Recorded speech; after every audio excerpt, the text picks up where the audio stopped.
Buenas noches y bienvenidos al espacio de difusión de las ciencias sociales Tiempo Crítico aquí por Rimac Yacta TV Digital de Construyendo la Televisión. Muy bien, el día de hoy es un programa especial, tenemos nuestro primer debate en el programa y tenemos nada más y nada menos que como invitado a profesor sobre ruedas. Adelante, le paso la palabra, señor usted. No, gracias por la invitación, a mí me invitaron y estoy aquí hace más de media hora esperando, pero estoy acá. Yo le esperé 2 horas y me quejo menos. No sé por qué esperaste 2 horas, si la invitación fue a las 7:30, si tú viniste antes... Usted vino 7:35 y no me quejo. Muy bien, continuamos con... Bueno, continuamos con... No, pues, yo sé que el tema es sobre la... Ustedes saben, horas peruanas, ¿no? No, tampoco tengo... No es un problema que me involucra también, ¿no? Ahí, ya, después conversamos de eso, creo. Ya, porque hay un texto muy interesante sobre el valor moral del tiempo que habla de crítica justamente de ese tema. En otro momento hablaremos de eso, estamos hablando de... Vamos a hablar de República. Hablando de eso, sí, para hacerla corta, el día de hoy tenemos, 2 temas sobre la mesa, que son perspectivas históricas con relación a la República y el proceso de la guerra con Chile, la guerra del Pacífico, o como diría Jorge Basadre, la guerra del guano y el salitre. Muy bien, entonces, a modo de introducción, les explico un poquito el formato. Vamos a hacer una breve introducción de 2 minutos y luego rondas de 5 minutos para complementar nuestras ideas y observaciones, ¿de acuerdo? Le animo, por favor, a nuestros oyentes o televidentes, si es que se puede considerar televisión, a que me puedan apoyar. Aquí tienen, acá tienen mis cuentas de BBVA, y de Yape también, y BCP, para que puedan apoyar monetariamente al canal. Recuerden eso y por favor vamos a comenzar. Muy bien, entonces inicio, creo que, como en condición de invitado, comienzo yo. Para comenzar, el día de hoy vamos a hablar de un tema que nos involucra justamente en el bicentenario de la independencia. ¿Ya? Hay quienes yo estoy ya conversando en programas anteriores, hay quienes me dicen que no hay nada que celebrar, hay quienes discuten abiertamente sobre el tema de la independencia, si la independencia es concebida, si la independencia fue forzada, sobre si la independencia fue un despropósito porque la República nació muerta, que también es un argumento bastante interesante al cual se puede discutir perfectamente. Y hoy creo que vamos a poner sobre la mesa, ¿no?, varios temas de discusión, ¿no? Principalmente, yo como estudiante de historia y como ávido lector sobre varios temas muy interesantes porque tienen que ver con los problemas de la realidad del Perú actual. Y también lo tenemos aquí a Jorge Ugarte, que escribió justamente un texto, Perú-Chile, Historia de la Enemistad, al cual también me voy a tomar la molestia y la licencia, en su presencia también, de poder analizar, poder revisar y también criticar, ¿por qué no?, los contenidos preferidos en este libro que tiene como redacción el año 2017. En todo caso, quiero continuar con tu parte. ¿Qué nos tienes que comentar ya para comenzar con el debate de hoy? Adelante. Bueno, agradecer a Rimac Yacta una vez más por la invitación, agradecer a Estacio, que hoy está aquí como moderador, y agradecer a mi amigo que a pesar de que estamos en las antípodas del pensamiento, hemos mantenido una amistad, creo que hasta el momento genuina, ¿no? Hablando de mi amigo Anca. Y vamos a hablar hoy de la independencia del Perú.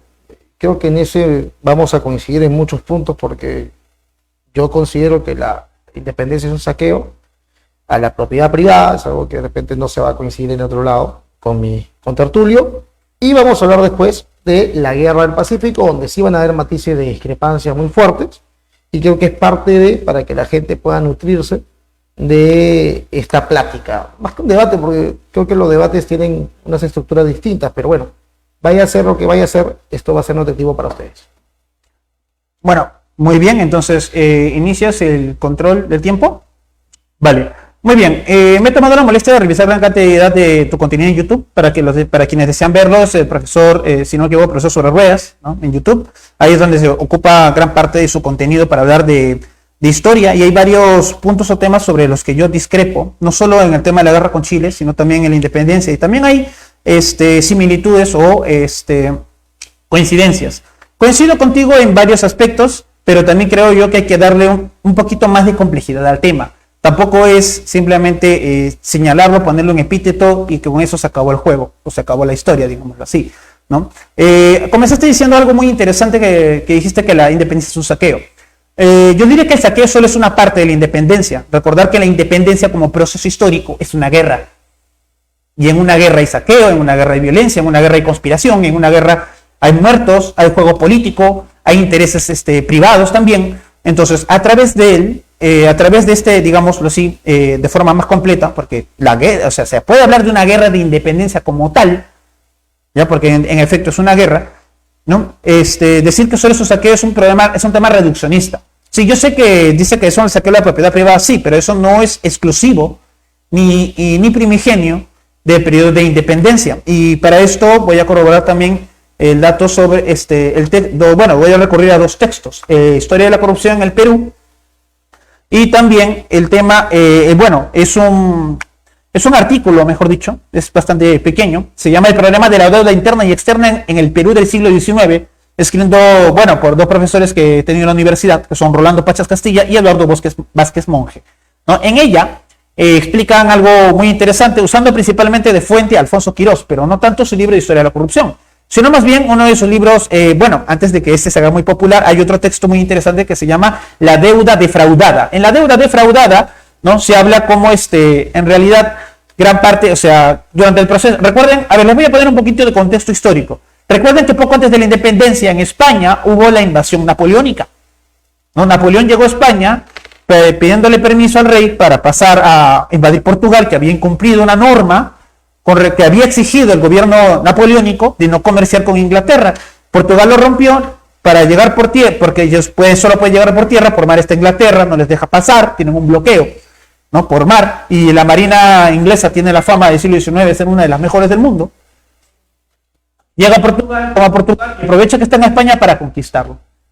El rey acaba cautivo, el rey cede y termina Fernando VII, su hijo, como rey. Y aquí se origina un problema, un gran problema, ¿no? Y la raíz de este problema, a raíz de la invasión napoleónica, es el que va a dar, digamos que va a ser la primera piedra bajo la cual se van a ir construyendo el proceso de independencia. El lenguaje político va a modificarse, va a cambiar hacia una tendencia al liberalismo napoleónico. Varios de los principios de la Revolución Francesa van a llegar, tanto por las buenas, con intelectuales, como por las malas, a través del fusil, ¿no?, a las universidades más prestigiosas de España, y en ellas se van a discutir, y el resultado de este proceso van a ser la Constitución de 1812, la Constitución Española de Cádiz, que declara ciudadanía universal, y esa fue la única, y aquí le voy a quitar la razón a los hispanistas, este fue el único momento de la historia del virreinato de España en el cual se dice abiertamente que todos son españoles. Es el único momento donde el indio, el negro, todos son españoles. Lo dice abiertamente la Constitución de Cádiz, ¿no? Y esta ciudadanía universal venía con doble trampa, porque si usted también eres ciudadano, está obligado a pagar. Así que ahora ya hay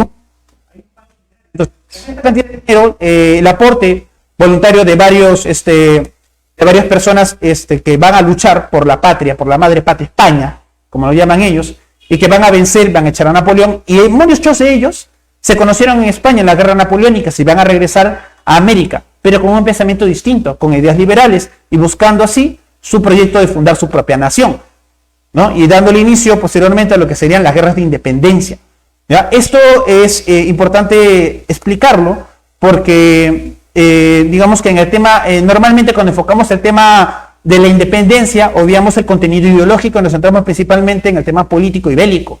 Sí, los temas de políticos y bélicos son muy relevantes para estudiar un proceso histórico, lo sé, pero ese enfoque ya está superado.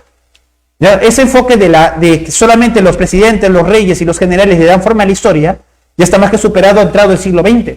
Del siglo XIX, ¿no?, historicistas como von Ranke sostienen que ellos son los únicos que hacen la historia, como si la historia le hicieran solo los grandes personajes, ¿no? San Martín o Bolívar, gracias. ¿Ya? Entonces, el día de hoy, principalmente quería empezar un poquito con ese planteamiento, tratando de hacer un poquito más complejo el tema sobre la independencia. La independencia no solo es un saqueo de la propiedad privada, ¿ya?, es también una guerra. Ok, hay que respetar los tiempos. Perdón. Perfecto. La emoción. La independencia del Perú, ha dicho algunas cositas que quiero resaltar, pocas que quiero refutar. Yo nunca he dicho que solamente en la independencia haya habido saqueos, es una mala interpretación tuya. La independencia del Perú fue un saqueo que nadie pidió que se diera. Nadie llamó a San Martín para que vaya al Perú. Bolívar y San Martín se sortearon el premio mayor, que era liberar la Audiencia Real de Lima y sus territorios principales, que van a cubrir todo lo que es el virreinato del Perú. Bolívar, en las cartas que escribe a sus allegados, incluso antes de la independencia del Perú, sortea territorios que no había liberado él. ¿A quién? Se los ofrece a empresarios ingleses con tal de que le den armamento. Bolívar fue un mercenario y San Martín, a diferencia, para la época, obviamente no para ahora, fue un demócrata, para la época de 1821, a pesar de que vino con Monteagudo, que fue un tipo impresentable. Se saqueó la propiedad privada, y esto está en el libro de Alfonso Quirós, que se llama Historia de la Corrupción del Perú, que tú tienes en la mesa. Hubo saqueo a la propiedad privada, hubo saqueo a los comerciantes, se dañó la inversión privada, se imprimieron billetes sin respaldo, se prestaron dinero en Londres de más de 1.800.000 libras esterlinas, de las cuales la mitad de esa plata se va a ir en pagar adelanto de intereses, como también coimisiones entre los agentes que se habían ido allá a gestionar los préstamos. José de Ribagüero saqueó. Cochrane también tomó un dinero que no era suyo.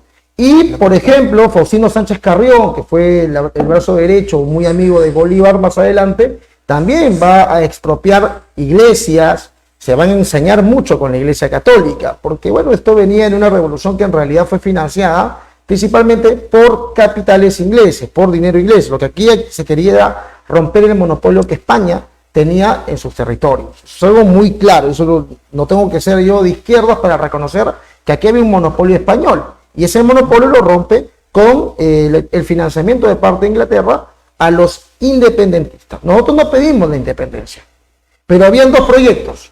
Por un lado tenías la República Vitalicia del delincuente de Bolívar, y por otro lado tenías la monarquía constitucional que ofrecía San Martín. Cuando no se gesta el plan de San Martín de que seamos una monarquía constitucional, entonces San Martín simplemente decide ser el protector del Perú y no el primer presidente.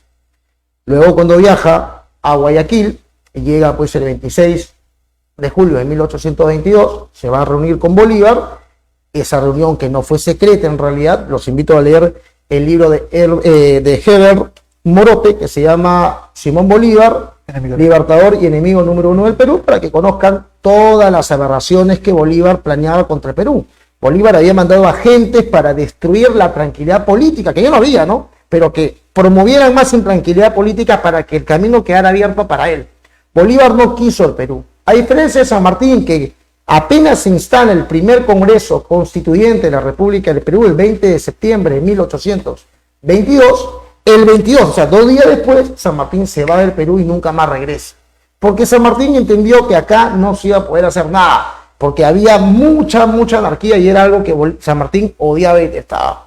A pesar de todo ello, yo sostengo, la independencia no la pedimos nosotros, no fue buena la república, mucho menos como iniciamos, porque el primer presidente, José de Ribagüero, va a dar un golpe de Estado para ser elegido obligatoriamente por el Congreso. Recuerden que en esa época el Congreso elegía al presidente.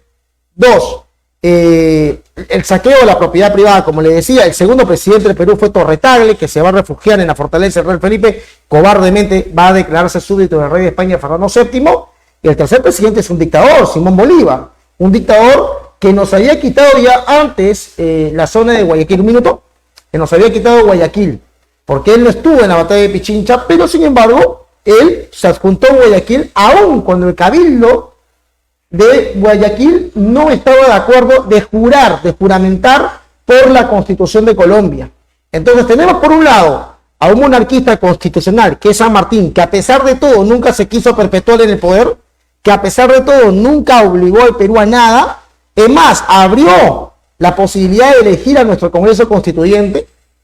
Y tenemos por otro lado un dictador, que le dimos lamentablemente por un Congreso bastante débil el título de dictador y se quiso perpetuar en el poder con la Constitución de 1825, la conocida Constitución Vitalicia del Perú, a la que en vez de aplaudir, la gente tuvieron que regalarle dinero y no gritar viva la Constitución, sino viva la plata. Esto lo cuenta Jorge Basadre en el tomo 1 de su libro de 18 tomos, Historia de la República del Perú. Así que esta es mi antesala con respecto. Muy bien, muchas gracias por su intervención, y acá viene mi clara respuesta. Dicen que San Martín no lo pidió a nadie. Disculpen, esos no son los temas, el acuerdo, te pido por favor que lo acatemos. El acuerdo era 3 minutos cada uno, 5 por el tema de la República y luego 5 por el tema de la guerra con Chile. Eran 3 bloques, cada uno tiene derecho a... Para mí normal, para mí como si son 2, mejor. Si tenemos uno. una hora, no creo No, pero habíamos dicho uno nada más, pero si son 2, bacán, no hay problema. Mejor. Vale. Muy bien, vamos a seguir entonces con este tema. Bueno, acaba mi respuesta, ¿no? Dicen San Martín, nadie le pidió a San Martín que venga. Esto es bastante discutible, ¿ya? Por un lado, sí, yo sé que existen argumentos para creer o para pensar que la independencia en el Perú fue concedida o concebida, ¿no? Que son críticas que vienen desde el sesquicentenario de la independencia, ¿ya? Que son reflexiones muy interesantes, pero que a su vez se alimentan de un claro sesgo y omisión con relación a los procesos que ya venían ocurriendo anteriormente. Primero, reconocer lo siguiente, ¿ya? Por historia, cualquier persona con 2 dedos de frente sabe que, por ejemplo, hay una referencia al Perú dentro de la bandera de Argentina. El sol de Argentina es el Inti Inca. ¿Y por qué? Está demostrado que había correspondencia entre los rebeldes del Río de la Plata y los rebeldes del Cusco. En el Perú hubo varias rebeliones previas a la llegada de San Martín. Está la rebelión de Arequipa, está la cual va a fallecer Mariano Melgar, está la rebelión de Tacna, en la cual, si no me equivoco, Antonio de Sena, la rebelión de Cusco, con Mateo Pumacagua. Entonces, la rebelión de Cusco de 1812 mantiene comunicación con la Junta de Gobierno del Río de la Plata. Hay varias juntas de gobierno que se realizan a lo largo de América Latina, las cuales con el tiempo van a ir desencadenando sus propios focos revolucionarios. El problema, me van a decir, ¿y por qué no hubo junta de gobierno en el Perú? Tenemos tenemos en Charcas, tenemos en Venezuela, tenemos en la de Colombia, ¿por qué no hay en Perú? En Perú hay una cantidad de represión y control absolutamente terrible. Hay un nivel de represión terrible. Y para hacer un caso nada más, le voy a poner uno de los temas más ejemplares, perdón, uno de los casos más ejemplares. Cuando ocurre la rebelión de 1812, el ejército, directamente desde España mandan a traer al regimiento Talavera. Ya, el regimiento Talavera es un ejército profesional. ¿Qué quiere decir? Esto, o sea, te mandaron a traer prácticamente, en lenguaje vulgar, digámoslo así, mandaron a traer a Robocop o a Ramos directamente de España para exterminarlos ahí. Los aplastaron. Y ese mismo ejército bajó también para derrotar a lo que los chilenos llaman la patria vieja. Y luego tuvo que venir San Martín a Chile, recién para fundar la famosa patria nueva y conseguir otra victoria militar, ¿no? En realidad en el Perú, el Perú es el centro de poder virreinal de la época. Y es sumamente complicado tratar de rebelarse ya en este territorio. Además, la reflexión que les acabo de mencionar lo hace un poquito más complejo. Otra cosa es también la famosa lógica del enemigo de mi enemigo, ¿no? Sí, es cierto que en gran medida los principales hay intereses privados de empresarios británicos o del gobierno británico por tratar de sabotear a España, pero estos no son relativos al siglo XIX, ya venían desde hace tiempo, ya. Esto de, por ejemplo, ya había habido conflictos entre Inglaterra y España donde la Armada Invencible la vencieron, también y en la cual posteriormente a Inglaterra se hace con el control del comercio de esclavos en América y se la quita a España, el famoso derecho de ley de asiento. Se lo quitan y se lo arrebatan a través de la guerra. España ya estaba en crisis, ya estaba debilitada con el tiempo. Y las reformas borbónicas no pudieron consolidar de forma eficiente el control sobre las colonias. Y eso se había ¿y cómo se explica, cómo se sustenta eso? La rebelión de Tupac Amaru. Sí, yo sé que actualmente ya tenemos una imagen infinitamente menos romántica de él, ¿no? Por todos, principalmente por el libro que publicó Charles Walker con respecto al tema de Tupac Amaru. ¿Ya? Pero quería concluir, ¿vale? Muchas gracias. Quería concluir con lo siguiente, ¿no? A menudo cuando se habla de la independencia, a mí algo que me parece bastante cómico y que, bueno, quitándole el contexto es bastante cómico, parece un sacado de un meme, ¿no? Cuando hablan de la masonería y el extremo secretismo que hay para conspirar contra la madre España, por favor, no sean graciosos. El secretismo se da, o sea, se organizan logias la famosa logia americana, se organizan asociaciones secretas porque España tenía un control represivo sobre cualquier tipo de institución que le llevase la contraria. Por completo. No, ellos tenían control de la prensa, no había prensa libre, no había prensa independiente. No había nada, no había mecanismos para expresar crítica. A lo mucho por ahí, uno que otro periódico que hacía referencia y que por allí de manera soterrada hacía críticas al gobierno, de ahí hasta llegar al elogio de Virrey Jáuregui. Listo, ahí lo dejo. Bueno, yendo a los puntos que tú acabas de mencionar, cuando yo hablé que aquí la gente no pedía una independencia, hablo del pueblo. Tú hablas de la casta militar, yo no estoy hablando de la casta militar. La casta militar obviamente va a querer independizarse. Dicho sea de paso, esa casta militar había peleado por España, San Martín había peleado por España. Los galones que tenía San Martín se lo había dado a España. Esa casta militar ahora ya no quería estar con España por lo que había ocurrido a las invasiones napoleónicas en España. Y pues los absolutistas seguían reacios a que haya una separación con respecto al rey, y esto generó que muchos dejaran de simpatizar con España por intereses, repito, absolutamente británicos, con respecto a los empresarios. Esto lo pueden ustedes leer, repito, a Herbert Morote, el libro que habla sobre Bolívar, donde Bolívar prácticamente ofrece ciudades, territorios que él no había liberado, pero se las ofrece a empresarios ingleses para que así Inglaterra tenga el comercio de América que ellos iban a liberar, entre comillas. Sí, los grandes militares que estaban a favor de esto, por supuesto, porque obviamente iban a alcanzar algo mucho más importante. ¿Acaso el pueblo peruano, ese pueblo clamaba una independencia? Ustedes que son aquí, creo que Rimac Yacta se caracteriza por ser un poco más popular. Los liberales se caracterizan por ser un poco más elitistas. Entonces la pregunta es, ¿ese pueblo que ustedes tanto representan quería realmente una independencia? No, a nadie se nos consultó. Al mismo Jorge Basadre asegura que hubiese habido elecciones, hubiese ganado seguir bajo el control de España. Nosotros no pedimos ser independiente de España, menos la Audiencia de Lima. Refiriéndome directamente a la Audiencia de Lima, la rebelión de Túpac Amaru, a ver, esto yo ya lo he explicado en varios videos, el libro de George Walker es muy claro y tú lo has citado también. Túpac Amaru se rebeló porque estaba quebrado económicamente. Era un cobrador de impuestos, Túpac Amaru. Y él quería cobrar menos impuestos. Él y el corregidor eran amigos. El corregidor le había prestado plata a Gabriel Cordoncanqui. Esto lo pueden leer ustedes fácilmente en el libro de George Walker que se llama La rebelión de Túpac Amaru. Sencillo, ¿eh? Muy fácil. Esto de que Túpac Amaru fue una especie de héroe que pedía la república. Solamente una persona que no ha leído la historia del virreinato puede creer que realmente Gabriel Cordoncanqui pedía una república. Él no luchaba, es más, él era católico, algo que de repente al caballero no le va a gustar, y además hablaba en nombre del rey. Él no hablaba en nombre propio. Él cuando iba hablaba en nombre del rey. A él quería que lo declarasen el rey en algún momento, pero él no estaba por un tema republicano, porque para que nos independizamos de España y seamos una república. Esto no ocurría, no pasaba por la cabeza de Túpac Amaru o Gabriel Cordoncanqui, que estaba a punto de perder los títulos que tenía en un juicio aquí en Lima. Entonces, no tenía más que perder y se tuvo que aventurar. Esa es obviamente una lectura mía, después de haber leído toda la rebelión de Túpac Amaru. En esta serie, que lamentablemente sacan en el Canal 2, es una serie absolutamente absurda. Túpac Amaru nunca se bajó del caballo, agarró y se empezó a pelear como si fuera pues Mel Gibson en la película de Corazón Valiente, ¿no?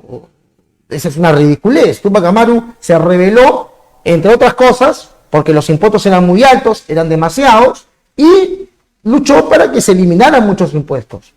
Eso tiene un tinte incluso liberal, pero nada que ver con un tinte revolucionario de repente republicano, ¿no? ¿Y por qué Lima era importante? Por una razón muy sencilla, pues, porque acá vivía el virrey. Lima era la ciudad la más española de todas. Lima era la ciudad más española y la ciudad que tenía más apego, más cercanía con la corona española. Así sencillo, eso es lo real. Vinieron, nos impusieron. San Martín no nos impuso nada, gracias a Dios. Quien nos impuso fue Bolívar, una república vitalicia que nosotros no queríamos, que nosotros no habíamos pedido.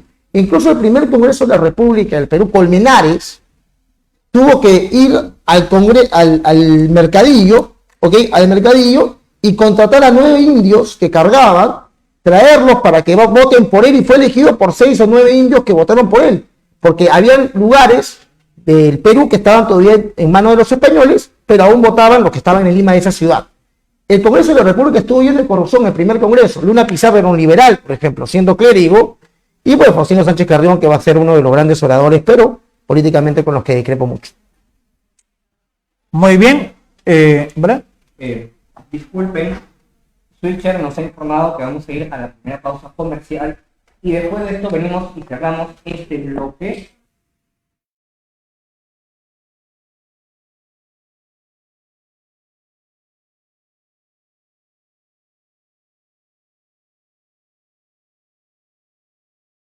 Ajedrez Valle Sagrado de los Incas, apoyando al deporte cusqueño. Somos la única academia en Cusco que trabaja sin fines de lucro, haciendo labores sociales y creando nuevos talentos en el sur. ¿Cuáles? El primero de ellos, bueno, dos en realidad, los voy a mencionar bien. El primero de ellos es Ica. Ya cuando San Martín llega a Ica, ya, y se hace pública la noticia, sale el pueblo, pero ese pueblo a que a algunos no les gusta mencionar, la gente lumpen. Vienen los bandoleros, vienen los esclavos que se escapan, vienen los indígenas que están huyendo de la producción textil, explotados en los obrajes, para unirse a la causa de San Martín.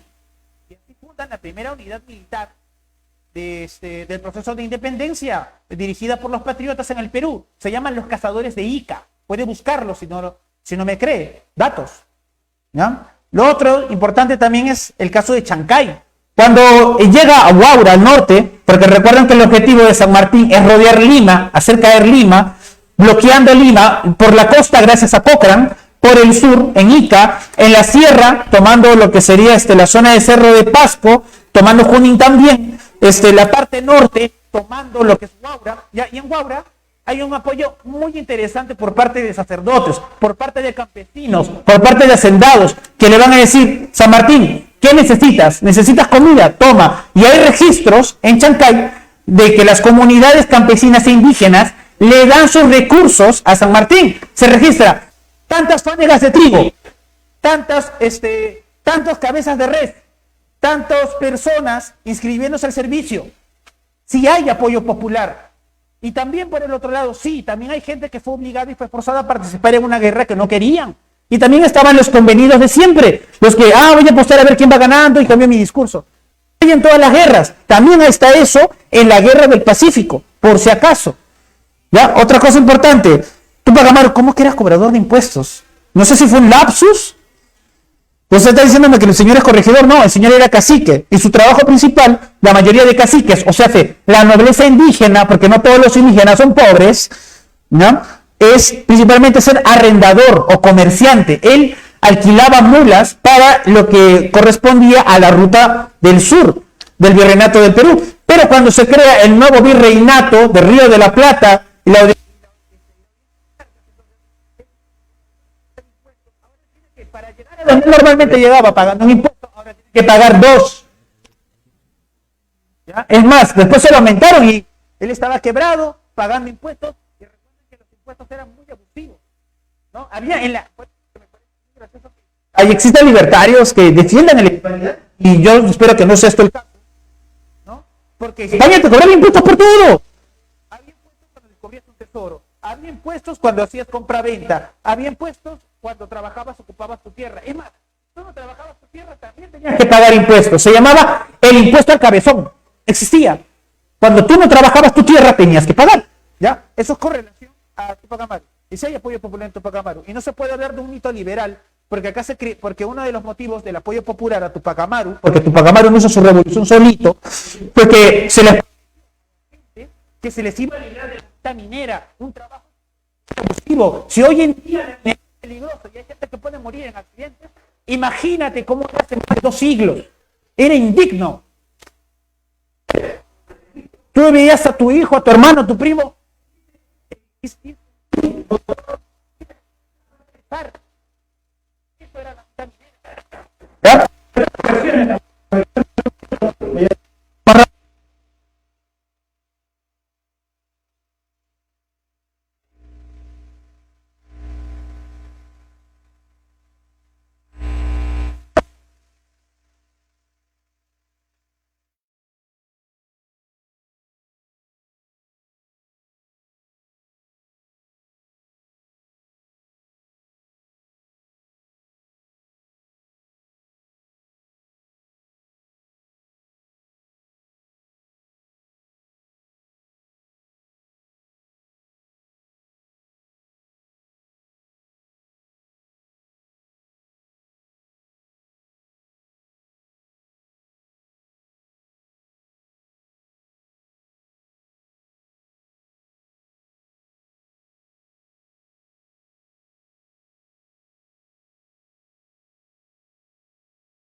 resolver un poco ese tema, todavía no acaba la universidad tiene tiempo para hacerlo. Ahora, con referencia al primer encuentro de los pueblos que hoy conocemos como Perú y Chile, yo te estoy hablando del primer enfrentamiento. Tú tienes, te pregunto para tu siguiente intervención, ¿tienes algún dato histórico, registro, citado por algún historiador, que hable de un enfrentamiento entre el pueblo andino y los mapuches antes de 1485 de la batalla de Maule? Cítamelo. Enfrentamiento como imperio y como mapuches, porque eso es lo que fuimos nosotros, un imperio, y ellos fueron la cultura mapuche. Ahora, regresando a la guerra del Pacífico, la enemistad nosotros no la teníamos afianzada porque habíamos tenido durante la época de la República bastante buena relación con Chile. Nos ayudó en la independencia, Agustín Gamarra y el señor Ramón Castilla habían ido a Chile a pedirle ayuda a Chile para que dividiera la Confederación Perú-Boliviana. Eran peruanos exiliados los que se habían ido a pedir que se disuelva esta unión grotesca de Santa Cruz, porque no era lo que quería Agustín Gamarra. Agustín Gamarra también quería que nos uniéramos a Bolivia, pero absorbiendo a Bolivia. En este caso, un país altiplánico nos había absorbido nosotros, habiendo sido nosotros la cuna del imperio o de la monarquía española. Sin embargo, en 1869 ocurre algo. O sea, lamentablemente no hay muy espacio para mostrar mapas, pero el problema limítrofe de Bolivia con Chile empieza en 1841, cuando el presidente chileno Manuel Bulnes manda al desierto de Atacama, que no había claridad si era boliviano o era chileno, seguía habiendo una discusión porque ambas constituciones aseguraban que ese territorio era suyo. Y la corona española había sido muy difusa con sus territorios. Incluso hay documentos que aseguran que Perú limitaba por el sur con Chile y no con Bolivia. Entonces, que nosotros éramos dueños hasta Copiapó, imagínense. Lo complicado en los territorios es Bolívar quien le da la salida del mar principalmente a Bolivia, o sea, quien asegura que tenía una salida del mar a Bolivia, y esto como está difuso, Chile manda al desierto de Atacama, al ELA 23, encuentran yacimientos de salitre, más adelante de plata, y mucho tiempo después de cobre, no durante la Guerra del Pacífico, y ponen una empresa, que obviamente no va a creer que es inglesa, porque que tienen esa postura absurda, de que los ingleses como país apoyaron la Guerra del Pacífico a favor de Chile. Es una ridiculez total, degenerada, grotesca, que no tiene ningún valor histórico, y fundan lo que se conoce como la Compañía de Salitres y Ferrocarriles de Antofagasta. Y esta compañía, en 1866, el gobierno chileno y el gobierno boliviano se sientan a negociar. Chile le dice, esto es mío, Bolivia dice, no, esto es mío. Chile dice, bueno, yo puse la plata, en resumen, en síntesis. Bolivia dijo, ok, tú pusiste la plata, yo pongo el territorio, vamos a medio. El Tratado de Beneficios Mutuos, se llama el Tratado de 1866. Melgarejo, presidente de Bolivia. Esto ocurría mientras Perú estaba muy bien. A Perú no le interesaba esto. Pero ¿qué ocurre en 1869? La deuda con los consignatarios era impagable. El presidente de Perú se llamaba Balti Montero, José Balti Montero. Va a contratar como ministro de Hacienda al tristemente célebre Nicolás de Piérola, quien va a agarrar y le va a promover al presidente Balti Montero monopolizar el negocio del guano. Es decir, el Estado le quita a los consignatarios, que eran como 200, y que le habían prestado plata todo este tiempo y estaban endeudados, el Estado, ojo, el Estado, no el pueblo. Esto fue una guerra entre Estados. Mi consigna aquí, en resumen, es que la Guerra del Pacífico la provocaron los Estados peruanos, el Estado peruano, chileno y boliviano. No la provocó el chileno de a pie. Para que el chileno de pie le tenga un odio a los peruanos, tenían que alimentarse de odio. Pero no había un odio genuino entre ambos. Entonces, van a quitar el negocio del guano a los consignatarios de la isla de Chincha, 200 aproximadamente, y se lo van a entregar a uno solo, a la familia franceses, llamada Dreyfus, Auguste Dreyfus. Y se firma el contrato de Dreyfus en 1869. Recuerden, es el monopolio del guano, quitarle 200 para dársela solamente a uno solo. Esto es un fracaso porque viene Henry May, que va a construir ferrocarriles con colmas, etc., que lo pueden leer en mi libro porque toma mucho tiempo. El hecho es que en 1872 el Perú se declara en bancarrota. El contrato de Dreyfus de 3 años anteriores nos había endeudado con los franceses. No teníamos plata, no teníamos salitre. ¿Qué nos quedaba? No teníamos guano, ¿qué nos quedaba? El salitre de Tarapacá, que estaba en manos de privados. En 1875 se va a nacionalizar el salitre. Pero 2 años antes, el 6 de febrero de 1873, en secreto Perú y Bolivia firman un tratado. petición de Perú, del gobierno peruano, no es petición del gobierno boliviano. Argentina nunca entró por culpa de Bolivia. El hecho es que este tratado de alianza defensiva lo pudimos haber roto en 1874, cuando Bolivia firma un tratado sin el consentimiento de Perú con Chile. Cuando uno de los artículos del tratado de alianza decía que cualquiera de los dos países, Perú y Bolivia, si quería firmar un tratado nuevo con otra potencia, tenía que consultársela primero al aliado. Continúo después. Muy bien, muy bien. A ver, con relación a esto, yo no he mencionado conflicto bélico. El que menciona conflicto bélico eres tú. Para empezar, no todo el encuentro es bélico. Ya los primeros contactos con esta relación entre Perú y Chile se realiza a través del área del lago del Titicaca, ¿ya? Y los pueblos aymaras, ¿ya? Y todos estos pueblos alrededor del lago Titicaca y los pueblos posteriores después, también ellos se dedican principalmente al comercio textil y lo siguen haciendo durante todo el siglo XIX y durante todo el siglo XX y fue muy, pero muy próspero en ese sentido. ¿Ya? Otra cosa, la Confederación Perú-Bolivia, me parece bastante triste que los asumidos como liberales no defiendan la Confederación Peruano-Boliviana cuando era eminentemente liberal en su concepción, sus ideas. Es más, ellos van a hacer una publicación de puertos libres de impuestos, y es por eso que se va a traer una gran inversión extranjera, se van a liberar puertos, se van a abrir puertos en hilo, ¿no? Puertos en paita, a través de los cuales se va a ingresar mercadería extranjera, sin ningún tipo de arancel de por medio. Y esto de aquí causaba conflictos con los intereses privados de comerciantes de Chile y de Argentina, posteriormente, los cuales, asusados también por como ya mencionaste anteriormente, por los políticos peruanos que veían con malos ojos, entre ellos Ramón Castilla, por supuesto, hay varios de ellos, como Agustín Gamarra, que eran enemigos declarados de la Confederación, y recuerden también que hay varios intereses caudillescos de por medio, ¿no? Van a conspirar, y después de 2 campañas, la Confederación Peruano-Boliviana va a morir. ¿No? Algo importante aquí es que quiero discrepar contigo en esto. El conflicto de intereses con relación al salitre no es mercantilista, es capitalista. ¿Ya? Y hay varios intereses de empresas privadas británicas, a no ser que tú digas que en el siglo XIX los británicos son mercantilistas ya como tal, y existen relaciones con estos países, ¿ya? Y es más, Gran Bretaña tiene un interés profundo en la explotación de estos yacimientos, principalmente porque ya tenía problemas con la explotación de salitre en la India, con lo que se había sucedido en la rebelión de los cipayos, ¿no? Y recuerden que el salitre es un elemento importantísimo para la guerra. Gran cantidad de los países, de entre 10 años, antes y durante y después de la Guerra del Pacífico, hay demasiados conflictos militares en el mundo por la hegemonía y el control político de la región.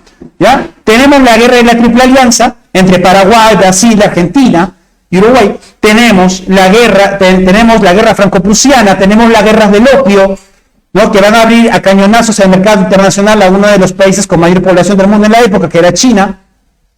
Entonces, el tema aquí, hay intereses capitalistas de por medio, hay empresas privadas interesadas en financiar los negocios de por medio. Lo que sí voy a aceptar como positivo y que mencionas muy bien es que no se puede hablar de una conspiración, o sea, la teoría de conspiración que dice que Inglaterra apoyó directamente a Chile, no, pero hay apoyos indirectos, pero esos son mínimos. En realidad sí, acepto tu crítica de que el gobierno peruano, en efecto, es uno de los responsables de la derrota en el proceso de la guerra con Chile. Eso sí te voy a aceptar eso, pero eso es una verdad a medias y te voy a explicar por qué.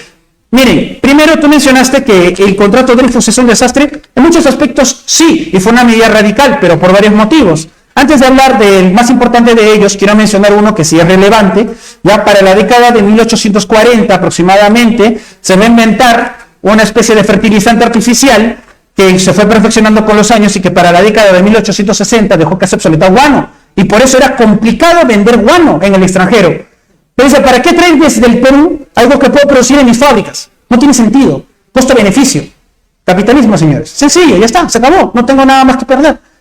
Y entonces el negocio del Perú va a caer. Eso es una de las tantas caras, una de las tantas aristas. Pero hay algo importante y es un silencio que de verdad me trae muy mala espina al respecto.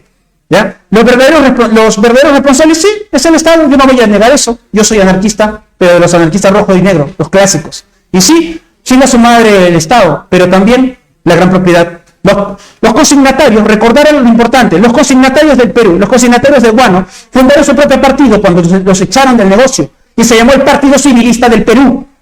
El Partido Civilista, fundado por Manuel Pardo y Lavalle, fue responsable también del Tratado de Alianza Defensivo. Y Manuel Pardo y Lavalle, cuando integró el Partido Civilista, tenía una visión de empresa. Y allí quienes estaban, toda la clase empresarial, estaban los consignatarios del Guano, estaban los hacendados, estaban los industriales, estaban los dueños de periódicos como El Comercio y El Nacional, estaban los dueños de minas, los dueños de estancias, la gente más rica del Perú, ¿no? Que al final, a través de sus malas decisiones, nos llevó también a perder la guerra.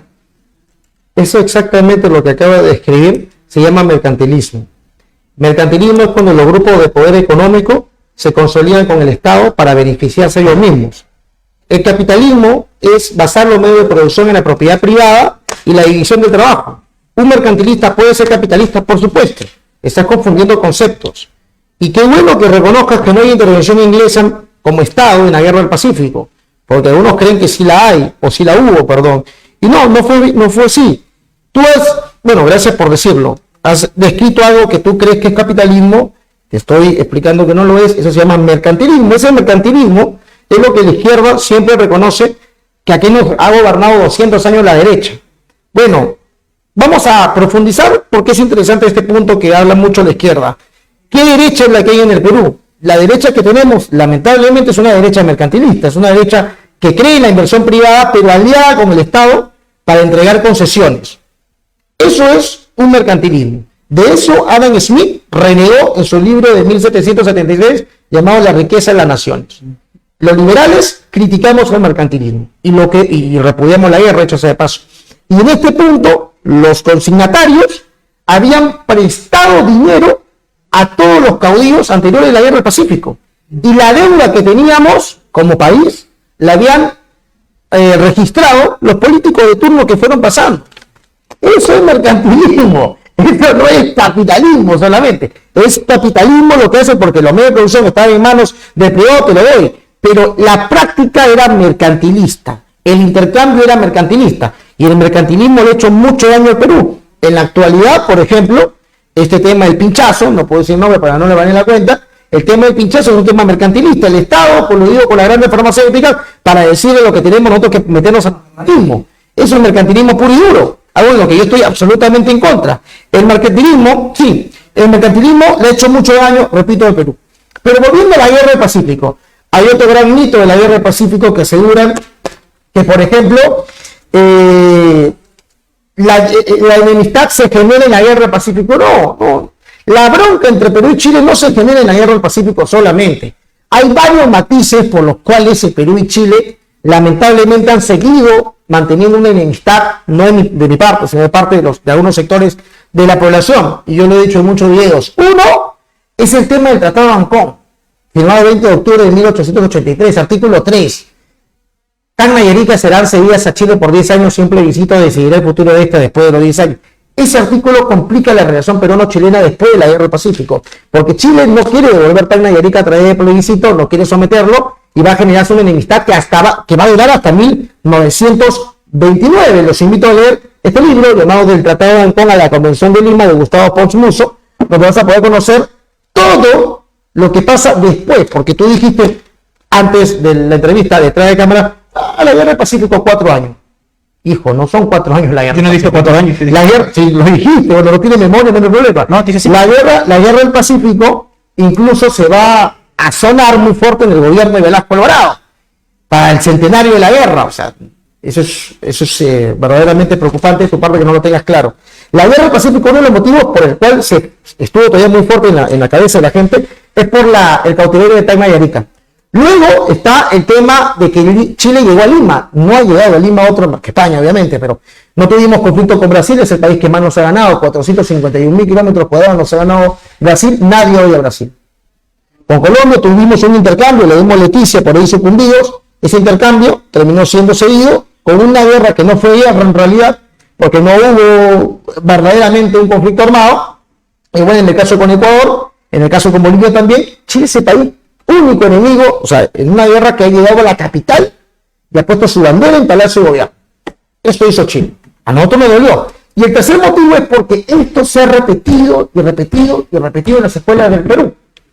Y el Estado, a través del aparato de educación, utiliza esto para llenarlo de resentimiento. Perdimos la guerra con un país chiquito, un país pobre, un país que para el 1 de enero de 1879 tenía 2.994 soldados y Perú 5.320, más lo de Bolivia 2.200. Sumados teníamos más. No teníamos las embarcaciones que tenía Chile, con el blanco encalada de 3.570 toneladas, frente a Huáscar de 1.100 o la Independencia un poco más de 2.000. Pero aún así, tenemos más soldados en tierra, tenían mejores flotas ellos, pero como en su mejor momento Chile llegó a tener 74.000 soldados, y Perú en su mejor momento, que fue Lima, llegó a tener solamente cerca de 30.000. ¿Por qué un país con mayor población? Analícenlo. Muy bien. A ver, acá hay una corrección. Me parece que tienes una idea súper romántica del capitalismo y que el capitalismo es lo que se te da la gana, pero no es así. Comienzo con lo siguiente.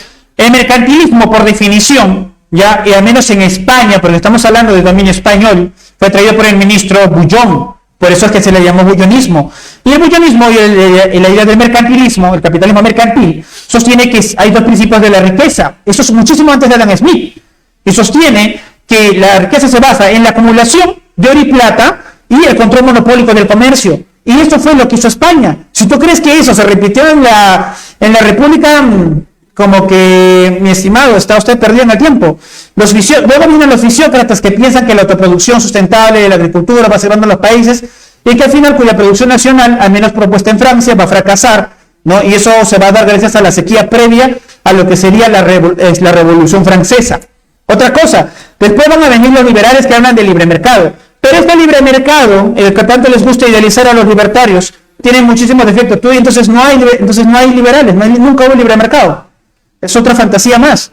Porque todos los momentos de la historia, cada vez que había un negocio dentro de un sistema imperial, o sea, estoy hablando de los grandes imperios, o sea, España, estoy hablando de, incluso antes, España, Portugal, posteriormente Holanda, Inglaterra, ellos tenían empresas que eran delegadas con favores, dedo por el rey o por la reina. Es más, la reina, para que te hagas una idea, a ver, porque acá hay un video que se me hizo muy gracioso que subiste. Bueno, no lo hiciste tú, en realidad tú lo compartiste de alguien más, en la cual dice que el proteccionismo es sinónimo de socialismo.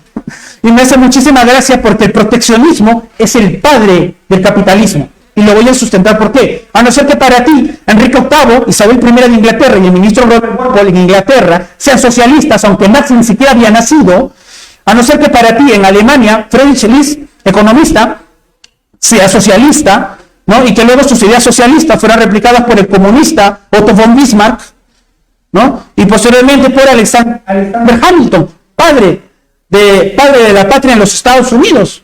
A no ser que para ti eso sea socialismo. Por favor, eso es bastante irónico. ¿Ya? Hay un error muy grave a la hora de los libertarios que analizan el capitalismo. No todo capitalismo nació libre. El capitalismo no nació libre. No fue libre en sus inicios. Empiezan con monarquías y las monarquías delegan a dedo en función de la familia real sus propios intereses. Isabel I de Inglaterra apoyaba a los capitalistas y financiaba con su propio bolsillo expediciones corsarias. Contrataba piratas para los españoles. Eso es el mercantilismo. ¿Ya? Eso está muy de ese tipo de trato. ¿Ya? Entonces, a mí me manda a revisar mis conceptos, usted revisa historia. ¿No? Y es más, algunos más atrevidos tratan de datar el capitalismo desde los finales de la Edad Medieval y después de las Cruzadas. Yo sé que puede sonar muy loco, pero es una posición bastante interesante para comprender los procesos de transformación en la formación de los estados modernos. Y hablando de estado moderno, tú mencionaste, y es algo que yo me muestro completamente en contra, y en este programa, yo he tenido un programa entero, te invito a verlo, hablando sobre este tema, el resentimiento social, ¿ya? Como argumento para hablar de ese tema. El resentimiento social en realidad es un reduccionismo histórico, ¿ya? Y el odio a Chile se sustenta en la idea de un Estado-nación, y cualquier país en el planeta, ¿ya? Entonces tendrías todo el derecho, tú hermano, también de decir que son acomplejados, ¿ya? Porque, por ejemplo, la fundación de la idea de Estado-nación, para no extenderme porque me queda poco tiempo, ¿ya? La idea de Estado-nación trata de crear, dice que hay una nación asociada a un Estado, ¿ya? Y esta nación, pues, ¿qué quiere decir? Es una comunidad que tienen en común tierra, historia, lengua, ¿no? Y a través de él generar una especie de culto al Estado. ¿Ya? Y cuando tú defines quiénes somos nosotros, también tienes que definir quién es el otro. En Francia, ¿quiénes eran los otros? Los alemanes, la gente que cruza el Rin, y los alemanes, aquellos cruzando el Rin, allá los franceses, y se odiaban a muerte. Después de la guerra franco-prusiana, que también es una enemistad muy similar a la de Chile y Perú, así es lo que también menciona Guerrero en su libro Guerreros Civilizadores, Daniel Parodi, ¿no? Que me parece que es una reflexión mucho más nutrida y con referencias en otras formaciones de Estados nacionales en el siglo XIX y XX, ¿no? De lo que tú planteas, ¿no? Porque tú solamente lo limitas resentimiento social y se trata de formar un discurso. Sí existe un discurso consciente y debemos abandonar ese discurso, por supuesto que sí. Tenemos que trascenderlo, tenemos que superarlo. Sí, yo estoy de acuerdo con eso, ¿no? Porque, claro, si quieren ponerle nombre, odien a la clase empresarial chilena o a la peruana, que fueron las deficientes, que fueron las que cometieron los errores, porque el pueblo chileno, ¿qué? El pueblo chileno estuvo sometido a sus intereses. A ver, me gustaría que te dedicaras más a argumentar tú y dejar de argumentar basándote en mis datos que te doy, porque veo que no sabes absolutamente nada de la guerra del Pacífico. No has citado absolutamente nada nuevo de la guerra del Pacífico y te basas solamente en mis argumentos para contrarrestar tu argumento, que al final, repites, no es un debate sobre capitalismo, sobre liberalismo, es un debate sobre la guerra del Pacífico. Me encantaría escuchar nombres, datos, tratados, me gustaría saberlo, ¿no? Límites, declaratoria de guerra, la misión Lavalle, citar, pues de repente si lo ha leído el libro de Expediente Prado de Víctor Andrés García Belaúnde, no sé si ha leído Vargas Ugarte, de Lepiane, Vicuña Maquena, Molinario, Sergio Villalobos, a Paz Soldán, a estos historiadores. Veo que nadie se lo toma en serio, ni siquiera en Chile. Bueno, si puedo hablar yo o me va a poder interrumpir, ¿es normal esto? Dale. Ok, porque te vas a Inglaterra, vamos hermano, estamos acá, hablemos de la guerra del Pacífico, quiero saber si sabes algo de la guerra del Pacífico, pero bajo tus conceptos, no te voy a dar de los míos, ¿eh? Ahora, dice que el mercantilismo, este tema, que son monopolios, bueno, pero el monopolio de guano, pues, no hubo monopolio de guano con el contrato de Dreyfus, es una muestra que hubo mercantilismo en el Perú antes de la guerra del Pacífico. 2. Los países ricos son ricos según la cantidad de recursos naturales que tienen. Así pensaban los políticos del siglo XIX y siguen pensando de esa manera los políticos actuales, como Pedro Castillo, que dice que Perú es un país rico, no más pobre que un país rico. El mismo pensamiento mercantilista. Y voy a hablar ahora sí de la guerra del Pacífico, para que ver si tiene algún conocimiento. En vez de hablar de la intervención inglesa, que no la hubo como gobierno, hablemos de la intervención norteamericana, con el secretario, el embajador de Estados Unidos en el Perú, Cristanzi. Cuando Chile invade Lima en enero de 1881, el embajador de Estados Unidos, Cristanzi, más adelante, cuando Nicolás de Piola se fuga de Lima como una rata escapando de un incendio y vamos a tener un nuevo presidente en la Magdalena, que es hoy el distrito de Magdalena, Francisco García Calderón, era muy amigo del embajador de Estados Unidos, Cristanzi, y pide la intervención de Estados Unidos.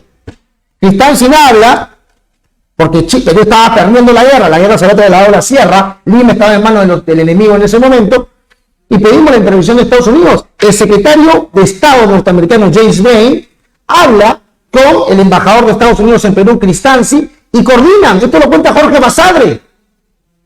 Y le dice que bajo condiciones podríamos intervenir. ¿Cuáles son esas condiciones? Darle el puerto de Chimbote como una base naval para los norteamericanos, darle las minas que teníamos y más adelante los ferrocarriles de Balti y Montero que se habían construido con plata de la corrupción, el caso Odebrecht del siglo XIX. ¿Por qué esto no funciona? Incluso James Bay es el que crea el mito de la intervención inglesa, porque él dice que esta es una guerra no contra Perú, sino contra Inglaterra, no contra Chile, sino contra Inglaterra, con Chile como instrumento, y asumía la responsabilidad de las palabras sin mostrar una sola prueba. Sin mostrar una sola prueba. Estos son datos importantes. ¿Por qué Estados Unidos no interviene? Porque matan a James Garfield, el presidente de los Estados Unidos, le meten 2 balazos por la espalda. Y su asesino, el asesino de James Garfield, dice que fue un infiltrado inglés. Hay mucho debate sobre ello. 70 días el tipo buscando de la bala por el cuerpo y termina muriendo de infección generalizada.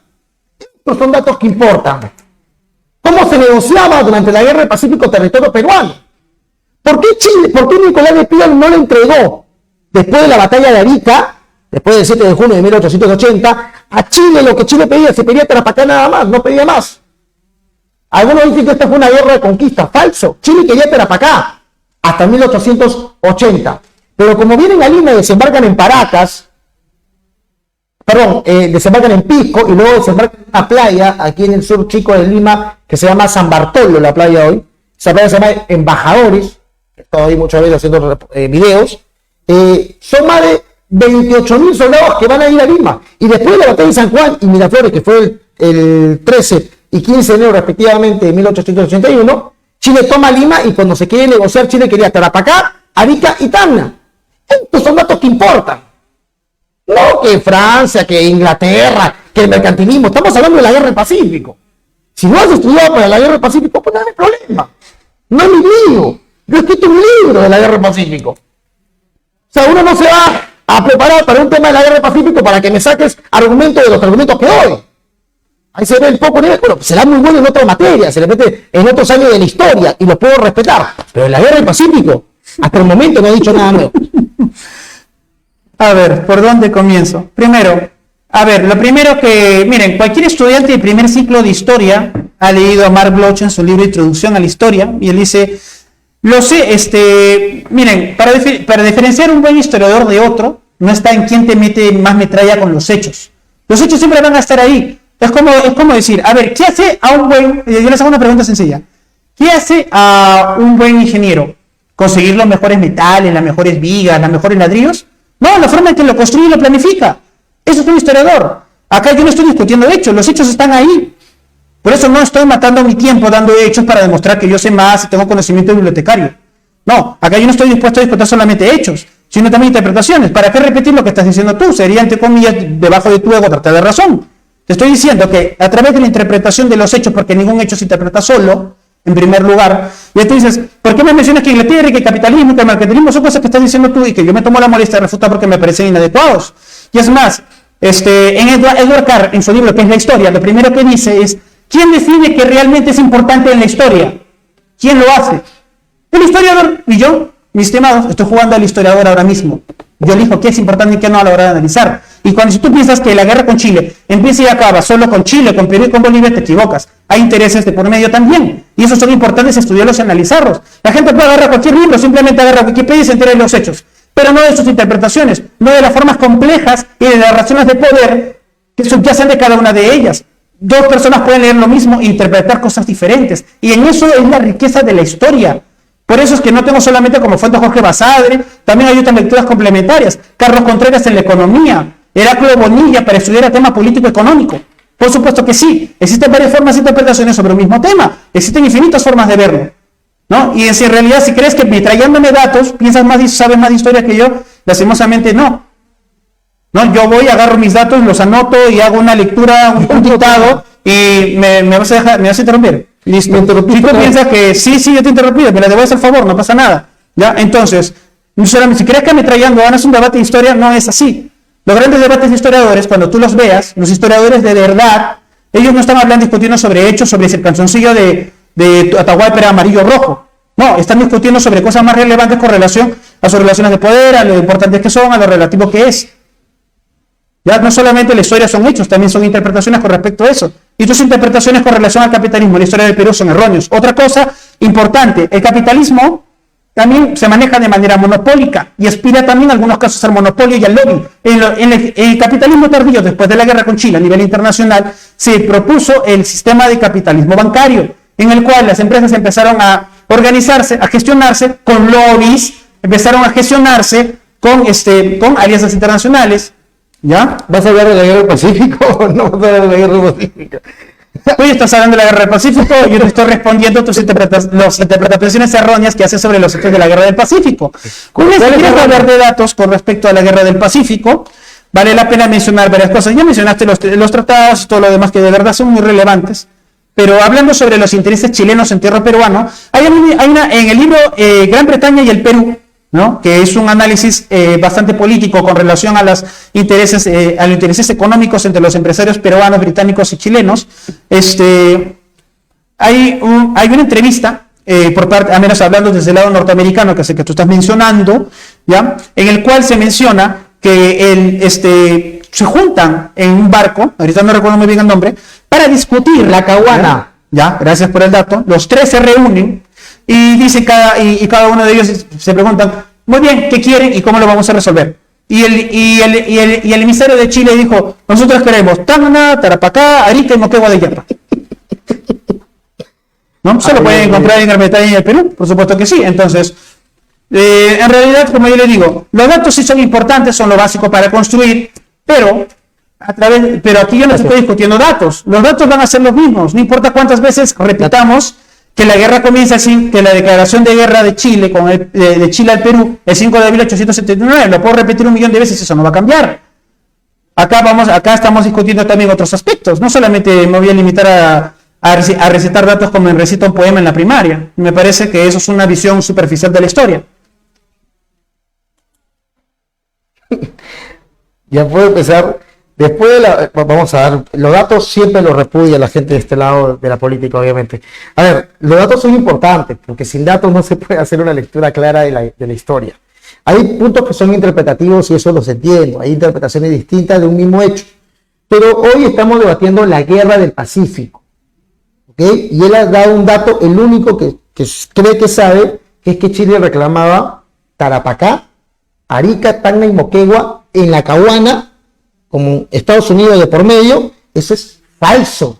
Para 1880, Chile solamente reclamaba Tarapacá y que Perú pague la deuda de la guerra. Eso es falso, mientes.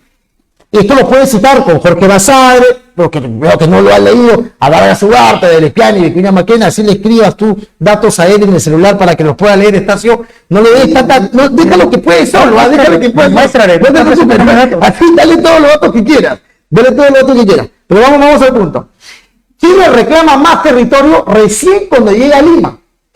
El mismo presidente de Chile, Aníbal Pinto, se lamentó y no estaba de acuerdo con que llegasen a Lima. Cuando llegan a Lima hacen un gasto grosero económicamente hablando y reclaman territorios más grandes. ¿Por qué reclama Chile Arica y Tacna? Si Arica, Moquegua, pero cuando están en Lima, ¿por qué no reclaman estos territorios si no tenía nada en ese momento rentable para Chile?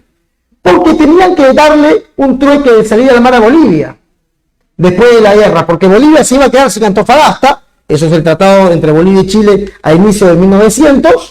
Chile se queda sin salida del mar, Bolivia se queda sin salida del mar y luego va a negociar. Por eso que Chile se queda con Tacna y Arica para negociar una posible salida del mar de Bolivia más adelante. Esto es importante saberlo.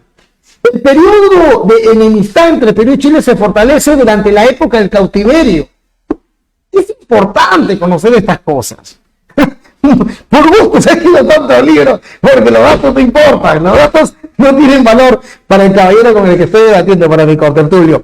La guerra del Pacífico, en síntesis, y esta es una interpretación mía, la perdimos por tres motivos: por un motivo político, por un motivo económico y por un motivo social.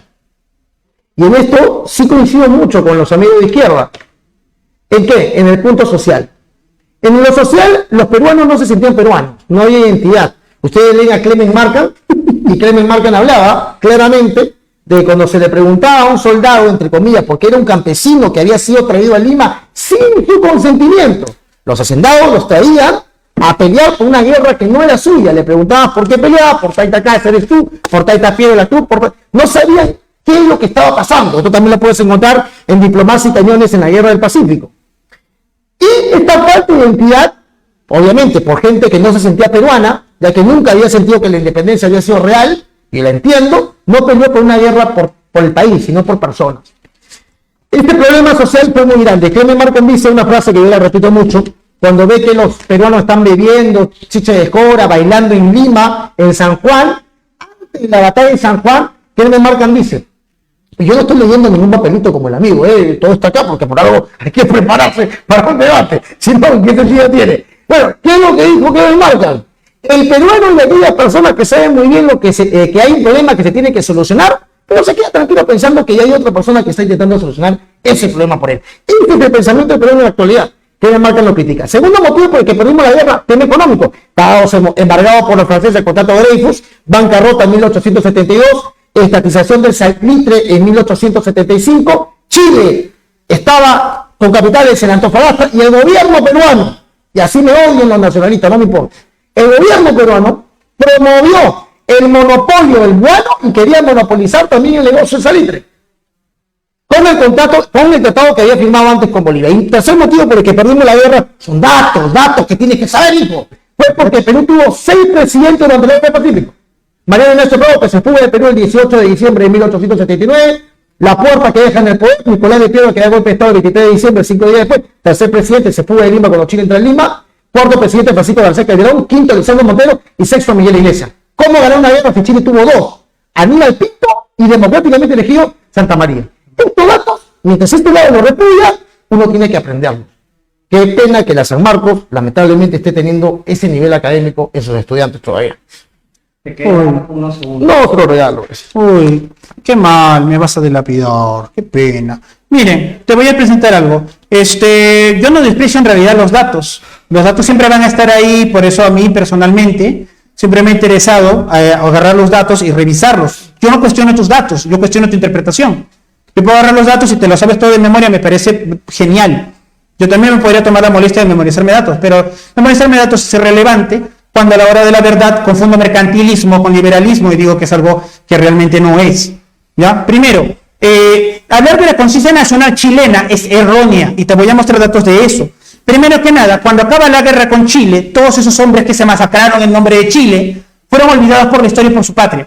¿Ya? Existen registros, ya aunque todavía son inéditos, no se han publicado, con respecto a que Chile, a los veteranos de guerra chilenos, ellos habían sido abandonados, la mayoría de ellos murieron de sed en pleno desierto salitrero, algunos de ellos no pudieron regresar a Chile, se quedaron abandonados y tirados en el Perú. Es más, tengo varios amigos que son que justamente vienen de la sierra, vienen de Huancayo, otros vienen de Arequipa, que no alcanzaron a regresar a Chile, tuvieron su familia, se casaron y estuvieron allí.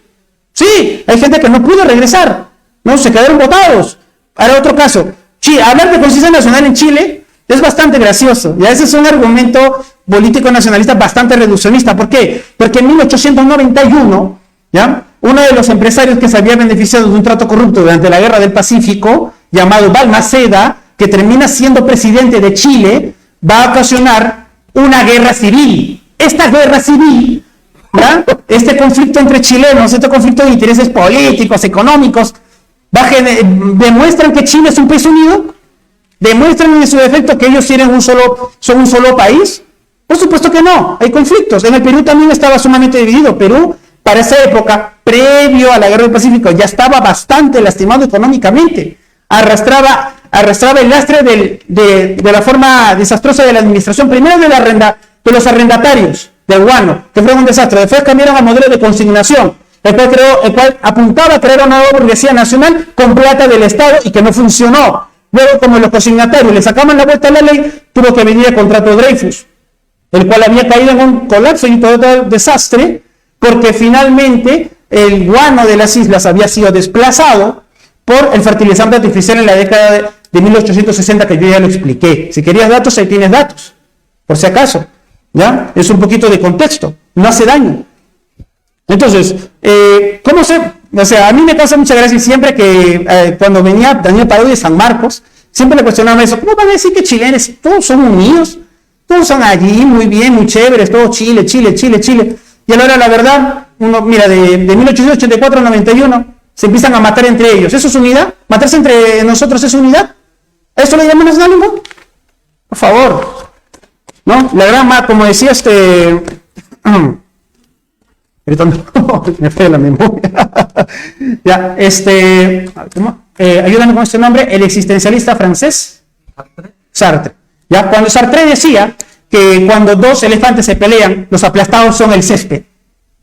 ¿Ya? En este caso el césped es el pueblo peruano, es el pueblo chileno. ¿No? Por intereses comerciales de sus empresarios se masacraron entre ellos.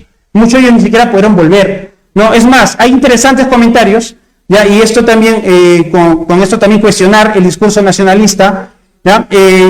Cuando hay cartas y correspondencias durante el proceso de la guerra, de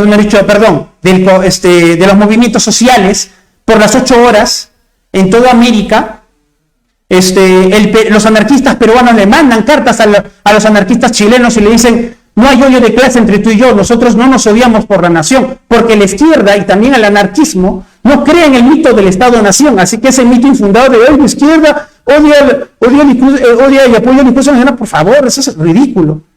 Que Marx decía, todos los proletarios no tienen patria, ¿no? La patria es un invento burgués para Marx. O sea, te invitaría a leer a Marx en primer lugar, tanto que te gusta criticarlo, tanto que te gusta fregarlo.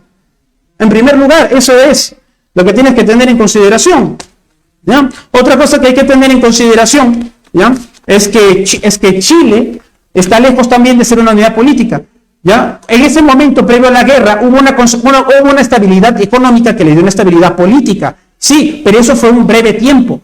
Después, el sistema partidista de Chile se abrió, se aperturó y se crearon un montón, como el famoso partido monbarista, ¿no? Y en el caso del Perú, Perú siguió fraccionado y dividido hasta lo que sería la República Aristocrática. Desde 1831 hasta la guerra 1879, Chile tuvo 6 presidentes y Perú tuvo 17. Esa estabilidad política le dio unidad a Chile.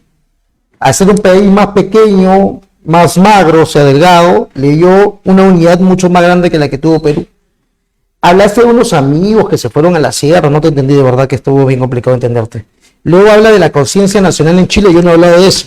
Y cometiste una barrabasada grosera, grotesca, al decir que Balmaceda provocó una guerra producto del empresariado salitrero que él representaba. Se llamaba John Thomas North. ¿Tú sabes quién fue John Thomas North?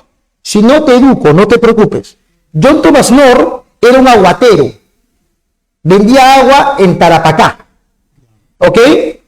Y empresarios salitreros como Alfonso Ugarte y muchos más se vieron absolutamente atemorizados durante la guerra porque Perú la estaba perdiendo, y los empresarios, los dueños, si me dejas terminar, los dueños empezaron a vender a bajo costo las acciones que tenían, y John Thomas North, que vendía agua, que repartía agua en ese lugar, termina comprando y se vuelve dueño del 60% de las salitreras. Él fue el que provoca la guerra de 1891, ¿sí? Mercantilista, no capitalista. Bueno, el mercantilismo está vinculado con el capitalismo, lo reconozco, pero es la alianza entre el poder político y los empresarios de gran dinero. Aquí en el Perú la CONFED es una basura, siempre lo he dicho. ¿Por qué? Porque es mercantilista. Pero bueno, y se suicida Balmaceda. Pero ¿cómo vas a mezclar a Balmaceda con el empresariado? O sea, como si él representara el empresariado salitrero. ¡Qué falta de respeto! Bueno, volviendo ahora sí a temas más importantes ya después de esta desarnada, yo los invito a que conozcan la Guerra del Pacífico de una manera más clara. La mejor manera de conocer la Guerra del Pacífico es leyendo las cartas, por ejemplo, que se escribían durante la guerra los peruanos que se habían quedado acá con los que se habían ido al extranjero. Esa correspondencia es muy rica. No se olviden que, por ejemplo, Jorge Chávez nació en París, pero Jorge Chávez, sus padres se fugaron durante la Guerra del Pacífico. ¿Ok? Esto es importante. Esas cartas que se escribió Alfonso Ugarte con sus hermanas, que se fugaron también porque él decidió que se vaya y él se quedó a pelear acá. Las salitreras del Perú eran 3 veces superiores a las salitreras bolivianas, ¿ok? Y que estaban en manos de Chile. Yo quiero decir esto, la Guerra del Pacífico, si bien es cierto, fuimos a la guerra por culpa del Estado peruano, hay un detalle con Bolivia, ¿eh? Bolivia provoca, o sea, da el primer gran paso para la Guerra del Pacífico. Quiero a los que sostienen esto, ¿cuál es la estadística, cuál es el documento que demuestra que Chile era expansionista y quería llevarse hasta Perú? ¿Cuál? ¿Qué documento hay que lo demuestra? Chile estaba tranquilo en el paralelo 23, Perú estaba muy bien en el paralelo, perdón, en la zona de Tarapacá. Los errores los comete el gobierno peruano. Les doy un dato. Al estatizar en 1875 Manuel Pardo las salitreras, no había plata para pagarle al empresario dueño que los habían estatizado. ¿Y saben cómo les pagan? Con pagarés que elevan 8% del valor de la propiedad. Y como no había personal del Estado para meterlos a trabajar ahí, ahí viene qué hacen. Le dan a los mismos dueños, que ahora no son dueños, la administración. Esa locura comete solamente el Estado. Que años antes, repito, en 1869, monopolio de guanos mercantilista. Que a ti no vas a entender hasta ahora. Todo eso es un compendio de errores que comete el Perú para ser arrastrado en la Guerra del Pacífico. Chile destruyó Lima, saqueó Chorrillos, un bañero hermoso, hasta mataron a oficiales. Fue una locura. Esto pasó, pero ¿culpa de quién fue que Chile pusiera su bandera en Palacio de Gobierno? ¿Culpa de quién fue que las mujeres durante la estadía de los chilenos en Lima se casaran de negro? ¿Culpa de quién fue esto? De los políticos. De los políticos que nos llevaron a una guerra a la que no teníamos que haber ido nunca. A pesar de que yo soy anti-armamento, anti-guerra, Ramón Castillo tenía una flota durante su gobierno increíble, muy superior a la chilena. ¿Por qué? Si había guano no se siguió comprando armamento. ¿Por qué? Porque los políticos se peleaban por estar en el poder y administrar los recursos naturales. Como hoy se pelean los políticos mercantilistas y de izquierdas para llegar al poder y administrar los recursos, que nunca van a ser nuestros. Por eso, como liberal, siempre propongo que el subsuelo sea dueño el que está del suelo. Si yo encuentro petróleo es mío, no del Estado. Eliminación del artículo 66. Hay que saber un poco de datos. Y repito, esto ya no es joda. Anca, ponme un mejor nivel la próxima, con todo respeto. ¿Eh? Si no sabes la guerra del Pacífico, hablamos de otros temas, pero de guerra del Pacífico no conoces. Bien, antes de tu respuesta, es tu réplica y luego sigue el último bloque. Empieza usted después. Después de esto, empieza usted y terminas tú y ahí se cierra. Pero si él va a acabar ese bloque, entonces yo tendría que terminar el otro bloque. Si él va a terminar este bloque, entonces él termina, luego él habla y yo me despido, porque de lo contrario no va a ser justo, ¿no lo crees? O si no, a ver, ¿cómo es que... ¿Por qué no dialogamos los dos? A mí me encanta que dialoguemos, yo estoy abierto, o sea, esperar que tú respondas. Es mejor hablar de la guerra del Pacífico así fluidamente. Vale, que así Ya, sea. Perfecto. Termina tú esta parte y empieza una parte fluida para que pueda llegar a... Concluir. Listo. Muy bien. El gran miren, yo no he dicho que Balmaceda encarne eso. Yo dije que Balmaceda gobierna en medio de ese conflicto de intereses que produce la guerra civil de Chile en 1891. Eso no sé de dónde te lo has sacado. Otra cosa, yo mencioné esa metáfora de Sartre, que cuando los elefantes se pelean, el césped queda hecho leña o destruido, ¿ya? Porque principalmente los que pelean, porque adivina qué, que en la guerra civil de Chile, ¿quiénes agarraban armas? ¿Quiénes se iban adelante, en primera fila, a pelear? ¿Qué eran los empresarios? Por favor, pues, bueno, he visto a dos empresarios irse adelante a la guerra, a pelear. Alfonso Ugarte. Alfonso Ugarte fue el único y en el Perú. Pero hubo. Sí, hubo, pero yo te estoy diciendo que en una guerra civil, por supuesto que sí. Ugarte es un caso excepcional porque es una guerra extranjera. Estoy hablando de guerras internas, intestinas. ¿Ya? Entonces, ellos no van a agarrarse allí. Entonces, ellos van a pelearse entre ellos, ¿no? Y que van a usar de carne de cañón al pueblo chileno.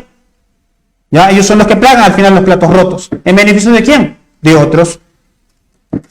Otra cosa importante, a mí me parece bastante curioso y simpático que tú te la pasaste llorando por el derecho a la propiedad privada de los pobres comerciantes peruanos saqueados durante el proceso de independencia, cuando claramente antes al consulado de Lima, la corona le pidió préstamos para sustentar las represiones de los focos revolucionarios en América. Y encima después va a venir San Martín, ¿ya? Y esto de aquí lo puedo corroborar, ¿ya? En el texto de Alfonso Quirós, La deuda defraudada, ¿ya? En el cual se va a exigir una cantidad, ¿ya? Extrema de dinero para ellos, ¿ya? Y para el año, y es más, algo importante, antes de hablar del dinero como tal, ¿ya? En el proceso de la independencia va a haber fuga de capitales, va a haber fuga de mano de obra, varios esclavos, varios indígenas van a escapar de sus campos de trabajo, ¿ya? Y lo mismo va a ocurrir durante el proceso de la guerra con Chile. Varios empresarios, y qué bien que menciones a Ugarte, porque Ugarte fue de esos pocos empresarios que se quedó valientemente a pelear. Su familia y el resto se fueron a Europa. Mariano Ignacio Prado, que era parte también de la gentita de plata y era empresario, también fue a Europa. También se fue a Europa a darse la gran vida mientras a Perú nos hacían acá leña. Mientras nos destruían, por supuesto que sí. ¿Ya? Entonces eso tampoco es que sea la gran novedad y no estás descubriendo América, diciéndome eso. Otra cosa, y también, si tanto te gusta llorar por la propiedad privada, ¿no? También llora por los limeños, que perdieron también su derecho a la propiedad privada cuando llega a Chile, ¿no? Y también se les empieza a exigir cupos y los amenazaron con destruir sus propiedades 3 veces más, ¿ya? De lo que ellos podían aportar. Es más, el gobierno de la Magdalena tuvo que pedir prestado en el extranjero 1 millón, el millón que estaban pidiendo los chilenos para subsanar esa deuda. Ese cobro ni siquiera es deuda, porque no le debe nada, era cobro, impuesto por parte del ejército chileno, ¿no? Que había exigido el general Baquedano. ¿Ya? Otra cosa, me gustaría recalcar esto. Tú dices que sí, y yo te voy a dar la razón en eso, es importante conocer las cartas de la gente, de forma íntima, para tener un acercamiento más humano de la guerra. Y sí, porque allí está Francisco Bolognesi, y también está la entrevista que tú citaste del brujo de los Andes, Andrés Avelino Cáceres, ¿ya? Hablando no solamente sobre el desastre de gobierno ¿ya? Y los expresidentes y la inestabilidad política, sino también sobre el rol de los empresarios peruanos, que fueron los primeros en huir a Europa y abandonarnos. Fueron los primeros pechos fríos, solo fueron los primeros a rendirse. Hasta los empresarios italianos en el Perú se hicieron un esfuerzo por tratar de financiar algo, ¿no? Los empresarios peruanos, la mayoría, ole, chao. Durante el proceso de la guerra de independencia y durante el proceso de la guerra del Pacífico. Bien, gracias, ¿no? Es más, acá en la deuda en el libro de Aristocracia y Plebe de Alberto Flores Galindo, se hace una extensa lista, acá la tengo, con relación a los comerciantes que tenemos, ¿ya? Y a los cuales se les va a obligar por parte del Estado, ya sean en series, joyas o dinero efectivo, ¿ya? Para que se pueda consolidar y así la deuda. Por cierto, esta deuda posteriormente te va a tener que asumir el Estado peruano. Bueno, las deudas nunca las asumen los estados, las deudas las asumen el pueblo. Hay que aclarar eso, ¿eh? El Estado no somos nosotros. Bajo su concepto cree que el Estado, los políticos asumen de su plata. Quien asume la deuda es el pueblo. Habla de los empresarios que se fueron. Sí, se fueron muchos, pero se quedaron otros. ¿Has escuchado sobre la expedición Lynch? Sí, y destruyeron las haciendas del norte. ¿Y qué son esos? ¿Cómo? ¿Qué son ellos? ¿Ellos qué eran? Empresarios del azúcar. Empresarios. Entonces, no todos se fueron. Hubo empresarios que apoyaron la guerra de la independencia, la guerra contra Chile, perdón, y la apoyaron bastante, apoyaron mucho, pero cuando empezó la guerra la independencia también. ¿Por qué estábamos nosotros quebrados económicamente? Para 1879. Para 1879 porque teníamos una gran cantidad de deudas que no habíamos saldado, la plata del guano se había desperdiciado. No, pero ¿por qué estábamos quebrados económicamente? La crisis económica de 1872, vivía de la deuda, ya no podía endeudarse más, se creó una comisión especial de tenedores de Inglaterra para cobrar la deuda al Perú, y como Perú no le pudo pagar, fue declarado... Falso, eso no viene de ahí, viene por el contrato de Dreyfus con los franceses, no con los ingleses. Nosotros nos quedamos sin fuente de recursos. No dije que había un contrato con los ingleses. El contrato Dreyfus ya se había hecho cuando el guano ya estaba en crisis, porque los consignatarios se les dilapidaron el dinero, y encima te había mencionado el dato que para 1840 se había inventado un fertilizante artificial. Y para el 60 se había perfeccionado. Y te digo yo, que tú sabes, supongo, tanto de capitalismo como yo, que ¿para qué diablos voy a meter un barco y lo voy a mandar hasta el Perú para traer guano, para traer fertilizante, cuando lo puedo producir en mis fábricas en Europa? Ah, qué raro, porque Perú desde 1840 hasta 1870 exportó ganancias en guano por 750 millones de soles. Los cuales no fueron constantes, y al final fueron cayendo. No, pero hasta estábamos en apogeo en 1870. El problema no es... ¿Por qué los franceses se siguieron enriqueciendo? El problema no es que el guano cayó, eso no fue el problema. El problema principal fue el contrato de Dreyfus, hermano. El contrato de Dreyfus, no sé si lo logras entender hasta ahora, monopoliza la exportación del guano, la explotación del guano.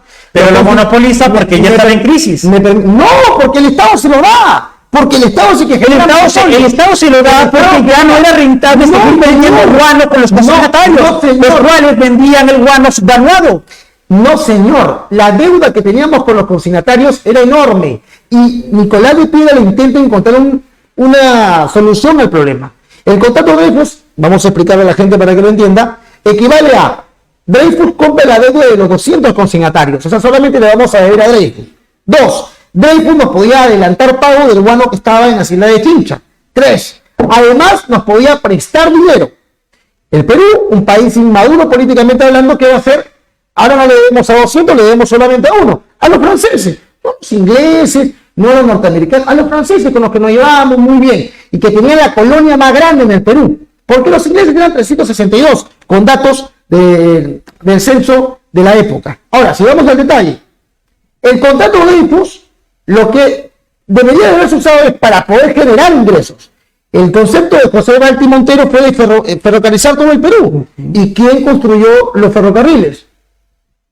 ¿Quién los construyó? Examen, está todavía en la universidad. A ver, Henry Makes, claro, por contrato de la casa Gibbs. ¡No! Henry May era norteamericano. Henry May había huido de Estados Unidos por estafador. Se había ido a Chile a construir el tren de Valparaíso hasta Santiago rentó su casa, la puso en una lotería, luego la volvió a vender, vino al Perú y construyó 6 de 9 ferrocarriles. Construyó el ferrocarril de Lima a los Los cuales, por cierto, después vamos a rentar a Inglaterra con el contrato Grace. Y ahí va una crítica también para ti. Tú citas de forma imparcial a la entrevista que le hicieron en 1921. ¿Imparcial o parcial? ¿Cómo? ¿De forma parcial o imparcial? Ok, voy a ser menos sarcástico. Es obviamente era parcial. Con referente a nuestro señorito Andrés Avelino Cáceres en 1921, en la cual tú dices, no menciona Inglaterra. ¿Por qué no va a mencionar Inglaterra él, si él claramente a través del contrato Grace le va a ceder por 66 años el control de la navegación, de la libre navegación del lago Titicaca? También les va a ceder casi todos los sistemas de ferroviarios en el Perú. También les va a hacer que paguen durante 33 bonos anuales por 60.000 libras esterlinas al Perú. Entonces cítame tú un historiador que hable de la intervención inglesa en la Guerra del Pacífico. Intervención francesa, inglesa, intervención inglesa. ¿Cómo gobierno? Yo no he dicho que va a haber gobierno, yo dije que hay intereses políticos como capitales, intereses económicos. Ya, dime, ¿con qué se financian? ¿Cómo ayudan estos empresarios privados a Chile en la Guerra del Pacífico económicamente hablando? Dímelo. No, yo te dije que El privado, no el Estado. De privados. ¿Ya quiénes? Yo no estoy diciendo abiertamente que Chile lo está haciendo, estoy diciendo que tú no puedes citar a nivel de fuente como imparcial Andrés Avelino Cáceres cuando él tiene un contrato con Inglaterra, él firmó un contrato con Inglaterra, y al firmar ese contrato con Inglaterra se le cae la popularidad. Por eso el mismo Jorge Basadre también, Jorge Basadre, cuando habla de Andrés Avelino Cáceres, él dice, ojalá se hubiera muerto en la guerra, para no recordarlo mal. ¿Por qué? Porque él al firmar el contrato, la gente se molesta con él y pierde legitimidad, y la gente dice, oye, este hombre nos defendió de Chile, y luego viene regalando con Inglaterra. Independientemente, hermano, vamos a parar, independientemente que haya dado contratos o no, él dice algo que es cierto o no, no una intervención inglesa, lo hubiese dicho. O sea, independientemente de lo que haya logrado Ya, pero ¿es verdad o no que no hay una intervención inglesa? De forma del gobierno no. No seas ad hominem, entonces, no te vayas a la persona, vete al argumento. En este caso, decía algo correcto, o al menos omitía algo correcto. No hubo intervención inglesa en la Guerra del Pacífico. Pero estás omitiendo. O sea, sí la hubo. No, te estoy diciendo, estás omitiendo. Omitiendo algo que no pasó, pues, obviamente. Y no hubo intervención inglesa. Tú mismo lo acabas de decir. Sí, no hay intervención inglesa. ¿Para qué le vas a decir entonces? Entonces, ¿para qué citas a alguien que no habla sobre el tema? No, porque eso demuestra, y no me tomo tu mito, porque tú no crees en la intervención inglesa, pero parece que te estás confundiendo. A ver, los que sí creen que hubo intervención inglesa. Cuando lo dicen, puedo argumentar, cuando lo dicen, aseguran de que los barcos chilenos como el Cochrane, el Blanco Encalada, que llegaron a Chile en 1875, sabía construir en Inglaterra. Carajo, el Huáscar y la Independencia, ¿dónde se construyeron? También. Gente, pero que no lee un carajo. Ahora, que Chile, que Inglaterra decomisó 2 barcos peruanos comprados al Reino de Alemania con bandera griega, que era el Sócrates y el Diógenes. Buen dato. En ese dato lo tienes claro, ¿eh? Muy bien, 20 para ti. Y Inglaterra decomisa esos barcos, pero también decomisa 2 barcos chilenos. El Arturo Prat Chacón y la Esmeralda, que es una réplica de la que va a desistir en el combate de Iquique el 21 de mayo de 1879. Así que, bueno, mira, yo quiero terminar este debate siendo muy claro contigo, ¿eh? Yo no digo que tú tengas grandes conocimientos en otras partes de la historia, porque si a mí me pongo con Anca a hablar de la época del Tahuantinsuyo, no me sentaría a hablar con Anca sobre la época, porque no soy un especialista en el Tahuantinsuyo. Pero si vas a hablar de la Guerra del Pacífico,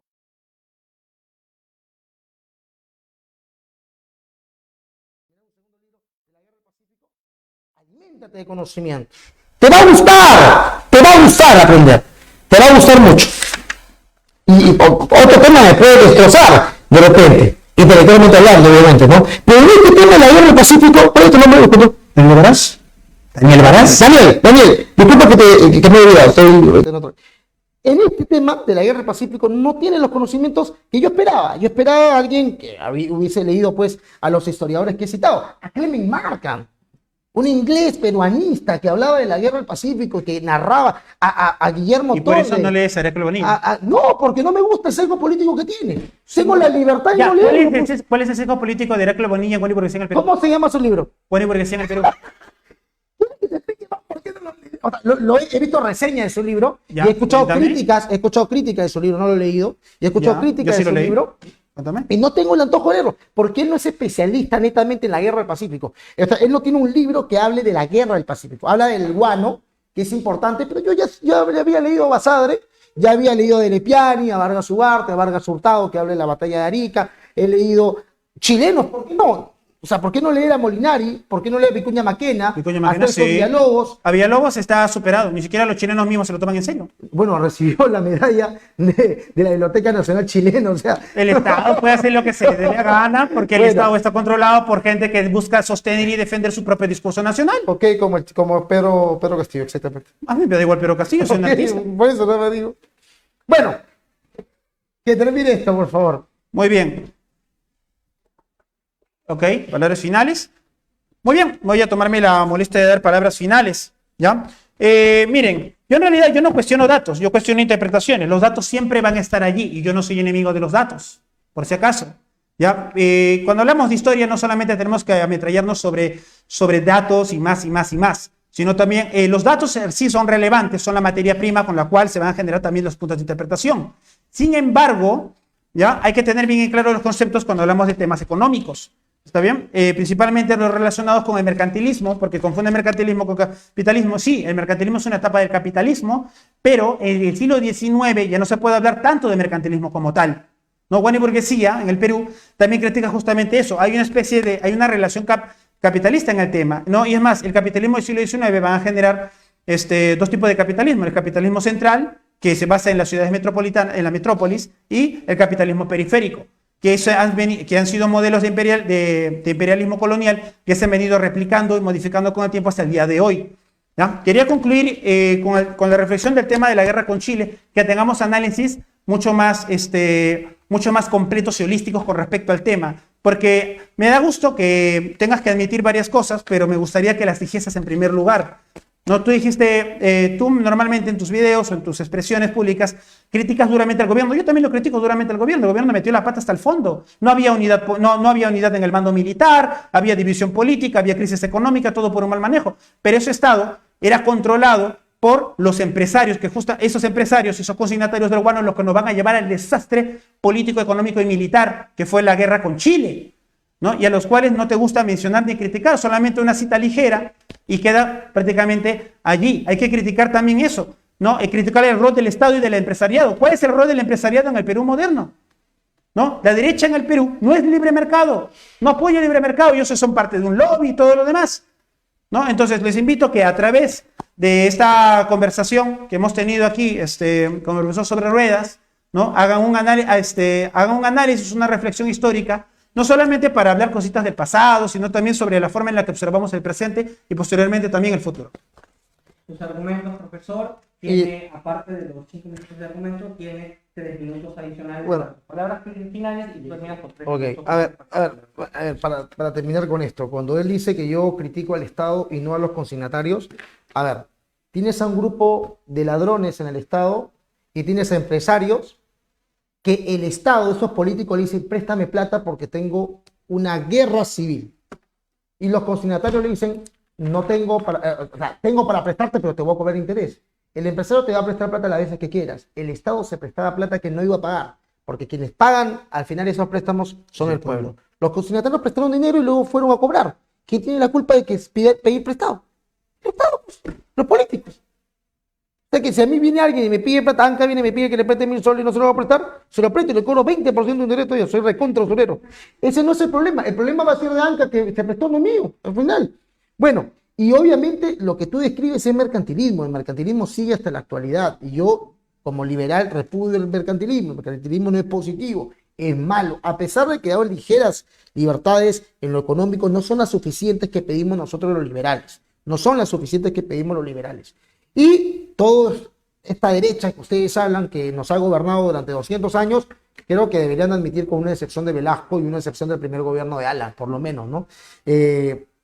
Podemos ver ahí el trato con el Estado y los grandes empresarios. Yo los invito a que puedan leer la Guerra del Pacífico, entender la Guerra del Pacífico, leer todas las versiones que hay de la Guerra del Pacífico y luego sacar tu propia conclusión. La mía es, definitivamente, que la guerra del Pacífico fue causada por el Estado peruano con ese famoso contrato o tratado secreto firmado el 6 de febrero de 1873 entre la República de Bolivia y nosotros. Ese tratado nos aliaba militarmente por si alguien invadía Bolivia o alguien invadía Perú. Chile invade Bolivia el 14 de febrero de 1879, el paralelo 23 que estaba en Antofagasta. ¿Y por qué lo hace? Porque Bolivia había violado el tratado que había firmado con Chile en 1874, donde se decía que no se iban a cobrar nuevos impuestos. Y Bolivia, por el terremoto que hay en el 77 en Cobija, el presidente Hilarión Daza, de Bolivia, dictador militar, cobra un impuesto en 1878, violando el tratado del 74. Entonces, ¿qué hace la empresa que se llamaba la Compañía de Salitres y Ferrocarriles de Antofagasta? Dice, no la vamos a pagar. 10 centavos por quintal, o sea, por cada 45 kilos, 300 gramos, tiene que pagar 10 centavos. No, no lo vamos a pagar. Porque el tratado que firmaron con mi gobierno, chilenos están hablando, me exonera de nuevos impuestos. Este impuesto es arbitrario, es unilateral.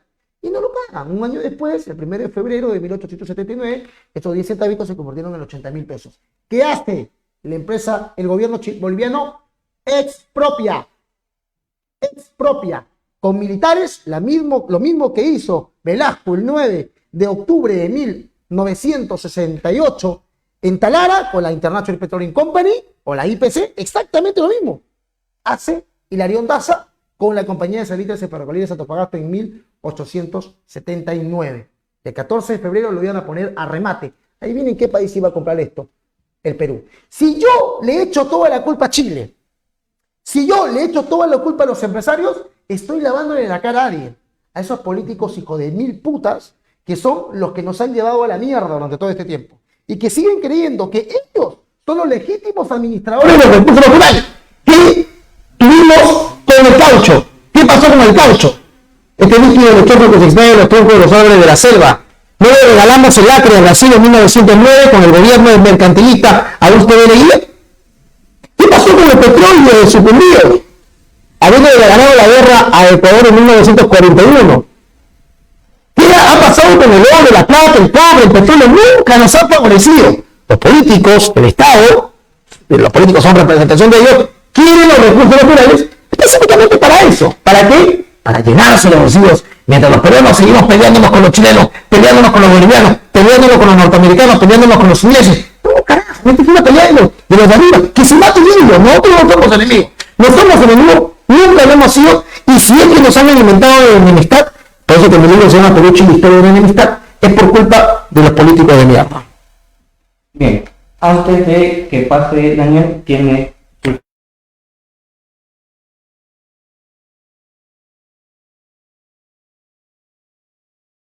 Porque esta ha sido una interesante plática.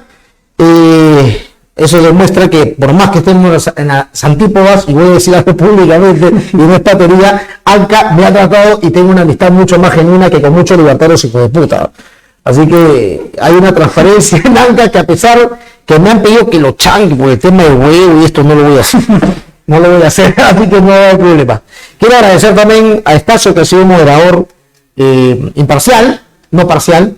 Y la próxima semana voy a debatir con Estacio también. Pero bueno, agradecer a Daniel también, a Daniel por este debate. No tengo nada contra ti. Antes de empezar el debate yo vine con la mejor cara del mundo. Le dije incluso a Carla, mi novia, que ibas a debatir tranquilo. Tú empezaste con la pierna alta. Bueno, pues lamentablemente salió mi esencia, que es bastante agresiva verbalmente. Pero creo que en otros temas, porque he visto algunos videos tuyos para venir a prepararme al debate, no he venido así por así, eres muy bueno. En el tema de la guerra del Pacífico, espero que reconozcas, no es tu fuerte, porque el mío no es el virreinato ni el tahuantinsuyo, ni siglo XX, ni siglo XX, el mío es siglo XIX, desde 1800 hasta 1899, para eso me he preparado. Así que gracias por el debate y gracias a todos los que nos pudieron haber visto. Listo. Muy bien, como palabras finales, añadir nada más lo siguiente como primeras observaciones. Hay una crítica, sí, yo sé que a algunos les va a aguar en la cena con esto. Hay una crítica marxista muy interesante con respecto a este tema, ¿ya? En algunos casos hay una falacia en separar el empresario del Estado, por como si el Estado, en primer lugar, fuera un ente completamente distanciado y separado de intereses empresariales, cuando es completamente falso. ¿ya? Cuando años previos a la guerra, con la victoria del Partido Civilista, ¿ya? La clase empresarial llega al poder y empieza a tomar decisiones y medidas. Empiezan a adeudar al Estado para empezar a acrecentar sus propios negocios financieros. Ellos usan al Estado como forma de enriquecerse y ellos lo hacían abiertamente en campaña. Ellos hicieron una especie de frase que hoy repite Acción Popular y otros partidos de ese tipo, ¿no? Como tipo Perú para los peruanos, una cosa así, pero ellos eran los únicos legítimos herederos de ese Perú, los capaces de administrar esos recursos, esa riqueza, ¿no? Separar clase empresarial y clase de Estado no necesariamente es un análisis certero con relación al siglo XIX, ¿ya? Más teniendo en cuenta cuando son los empresarios que usan mecanismos, ¿ya? Usan mecanismos legales y usan su dinero e influencias para promover la guerra, como ocurrió en Chile, ¿ya? Otra cosa que también se habla, ¿ya? Es el capitalismo de Estado. Ya yo sé que acabo de decir algo que para él puede sonar completamente ridículo, pero el capitalismo de Estado sí existe, ¿sí? No he dicho que ya, el mercantilismo, ya, y me parece gracioso que digas que Estados Unidos es mercantilista. El gobierno de Leguía es mercantilista. ¿Cuál? Estados Unidos. El proceso de los Estados, ¿perdón? ¿Estados Unidos o Leguía? Leguía era apoyado por los intereses norteamericanos, de empresas norteamericanos privados, y en eso recuerda que está en su auge capitalista Estados Unidos después de la Primera Guerra Mundial. Estás confundiendo mercantilismo con capitalismo, no es tu problema. No, tú lo estás confundiendo. Para concluir, no, acá no hay, acá todavía no existe el control de... Escríbeme capitalismo, dime qué es capitalismo. ¿Ya? Ok, tienes razón. Capitalismo. Ya, a ver. Nos mandan al cielo. Ya, sí, Ya, ok. Total. No me dejan pelear. Ok. Ya, para concluir, entonces, ya, por favor, para concluir con el tema del día de hoy, entonces, espero que haya sido de su agrado el debate del día de hoy, se hayan llevado algo interesante. Y bueno, conmigo será hasta la próxima ocasión. Cuídense mucho y nos vemos.